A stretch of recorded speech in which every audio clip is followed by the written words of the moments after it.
Order છે. Objection આવે તારી. આ તો માઇકલ જેક્સન છે ભાઈ. 3 કલાક મને ન્યા પેટ્રોલ પંપે લાઈનમાં ઊભો રાખ્યો. રાજકોટ પોલીસે કીધું કે નથી અસર પેટ્રોલની. તોય આ 1 મિનિટ ગેસના બાટલામાં એવું કર્યું. મારે શું લાઈનમાં જ ઊભું રહેવા જવાનું? તને ખબર જ હતી કે અસત નથી તો તને કોણે હરક ઢઢો કર્યો તો લાઈનમાં ઊભો રહ્યા? માર ઘરના એને ફાંસીની સજા આપો. મારે બીજું કાઈ નથી જોતું. ફાંસીની સજા જોઈએ. એ મૂંગો માર. એ હા, ઘરે નથી બોલવા દેતી, નાય નથી બોલવા દેતી. ફોન લઈ લે તેની પાસેથી. આ કોટ છે. એ કોટ છે એટલે તો બોલું છું. ઘરે ક્યાં બોલવા દે છે? જલ્દી જલ્દી બેહાડો. સાહેબ બેકઅપ મારે જો. મારો વાંક હતો એમ?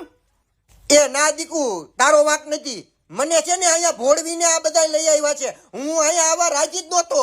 હું તો તને લાઈનમાં ઊભો રાખું છું. મને તો ફાંસીની સજા થવી જોઈએ કા? હે ઈયા જજ સાહેબ બોલ્યા તા, હું નહીં. 2 માણસ ડખા કરાવો છો સાહેબ.